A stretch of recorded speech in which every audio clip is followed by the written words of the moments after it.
Ito, magandang balita muna tayo tungkol sa food security. Parte ito ng original na program ni Pangulong Marcos para ho sa lahat ng Pilipino may pagkain sa hapagkainan. At alam ba ninyo, ako nagulat din ako dito.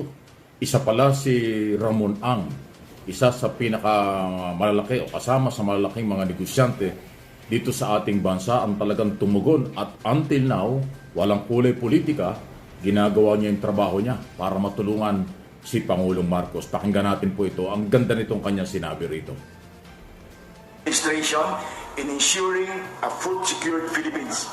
Alam niyo mga kababayan, kaya ko ho itayo itong integrated poultry na dahil sa tawag ng mahal natin Pangulo nung siya ay tumatakbo palang presidente, ito na po ang kanyang mga plano.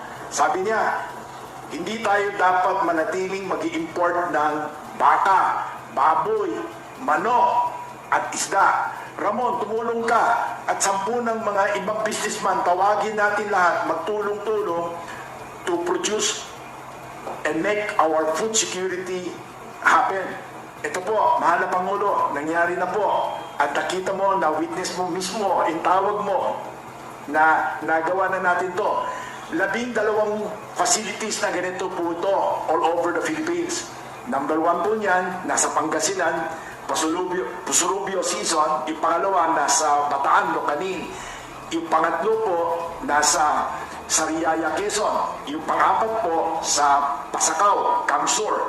Pang-5 po, nasa Iloilo, Liganes. Pang-6 po, Tuburan, Cebu. Pang-7 po, Negros Occidental. Pang-8 po ay Pagadian, Mindanao. Pang-9 po, Zamboanga. Pang-10 po, Davao, Gihing. Pang-11 po ay Cagayan de Oro. Pang-12 po, nag-iisip-isip ako sana sa Maguindanao. Bakit doon?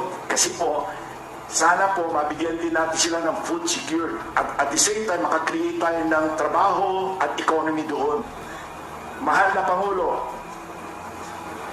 ito pong tawag nyo, nagawa na po namin, and we will make sure that we will continuously develop and make more meaningful project to help create job and minimize the reliance on imported food.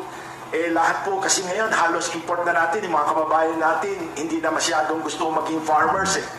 Pero I think with your program of making sure that we give the farmers a support and making sure na local products will be supported, I'm sure more and more people like us will get into agriculture business and produce more. In fact, kung papayagan niyo po ako, makapag-list po sana ako ng lupa or joint venture with the government, NCIP, National Commission on Indigenous People sa Mindanao. Napakarami po nating lupa ron. Pwede ho namin taniman yan ng palm oil or bigas, rice or corn or anything. Kung susuportan ako ng Department of Agriculture, din panganiban, sigurado mas marami tayong may tatayo. Pero ang utos sa akin ng Presidente, nung siya ay tumatakbo pa lang, Ramon, huwag mo gagawin yan na puro San Miguel. Isipin mo, i-partner mo lagi ang local farmers. Mahal na Pangulo, ito pong lugar na ito, ang kapartner ko po dito, Farmers Cooperative po. Tumayo kayo dito pare, para makita nyo. June Mendoza, Elmo Humawat, ito pong grupong to, 900 families po to. Ito yung kapartner natin dito sa Davao. Kaya hindi ho natin ginagawa to ng tayo lang. Sinososyo natin yung local community para sa ganon, everybody's happy.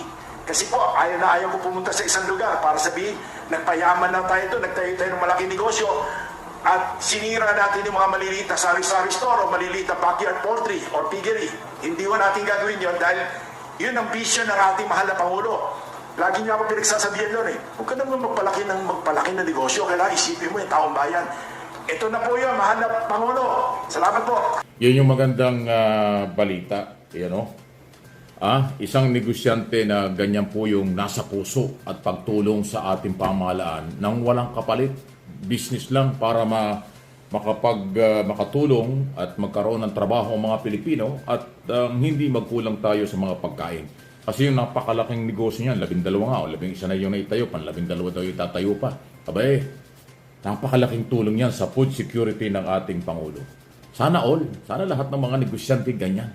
Kung lahat ng negosyante katulad ni Mr. Ramon Ang, ng SMC na siyang tumutulong sa ating gobyerno, okay na okay. Actually, ang record niya si Mr. Ang, lahat ng nakaraang administrasyon, tinutulungan din niya. Pero dahil gusto niya itong food security ng ating Pangulo, kaya talagang ginawa niya ang lahat. Dahil ang negosyo nila tungkol din sa pagkain, karamihan, at tamang-tama doon sa programa ng Pangulo. Ang galing. Kaya magandang balita po ito, may pag-asa. Sana yung mga negosyante ay gumaya dito. Sana ang mga negosyante tumulong din sa programa ng ating gobyerno. Hindi katulad ng iba, meron yatang ibang mga negosyante na mumulitika lang o ginagamit sa politika or nagpapagamit sa politika. Nako, nakakasawa na ho yung politika. Masyadong madumi yung politika rito sa atin.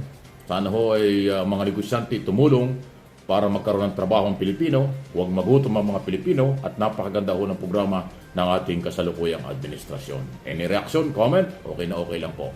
Samantala, itong issue na hindi natin po pababayaan, ang issue ng West Philippine Sea.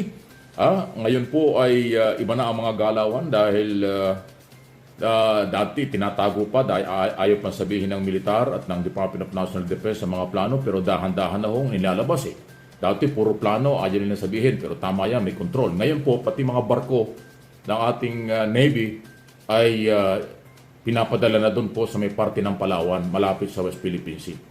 Bahagi po ng pag-i-establish, may establish ng ating pamahalaan na yung West Philippine Sea Exclusive Economic Zone ng ating bansa, hindi yan pwedeng pagbawalan ng kahit sino, ano man ang gawin. Mag-develop ng airport dyan sa Palawan, maglagay ng military camp or magdala ng marami mga barko na nanggagaling kung saan-saan riyon, hindi po masama. Patunayan po yung isang barkong malaki nga na Davao del Sur ay nandoon na. Okay? At para ho mapalakas ang pagbabantay sa West Philippine Sea at nang hindi po talaga napapahamak ang ating mga mangingisda. By the way, may mga nagtatanong bakit daw nagkakaroon ng problema ang mga ngisda, kadami natin barko o mga barko nagbabantay. Hindi po nila mababantayan lahat yan. Malawak ang West Philippine Sea at hindi ho 24 hours mababantay ng Coast Guard. Kaya ngayon, dahan-dahang tumutulong na ang mga barko ng armed forces. Okay? Pero huwag kayong magpapanik, hindi po yan makikipag-away sa ngayon. Paninindigan lang at pakikita sa China at sa buong mundo, meron tayong kapabilidad sa ating kiniklaim at ating pinanindigan atin ang West Philippine Sea. Kaya tulungan natin ang ating gobyerno, tulungan natin ang ating military. Yung mga ayaw tumulong at yung iba'y tumutulig sapa dahil sila ay pro-China, kakaunti po yan, huwag kayong padala ron. Kakaunti ang mga Pilipinong pabor sa China. Majority ng Pilipino ay pabor sa ating gobyerno at sa ating kapangyarihan at obligasyon ilaban ang West Philippine Sea. Ituloy natin yan. Huwag po kayong magpapalamig sa isyong ito. Atin ang property niyan. Walang pwedeng makakuha nito.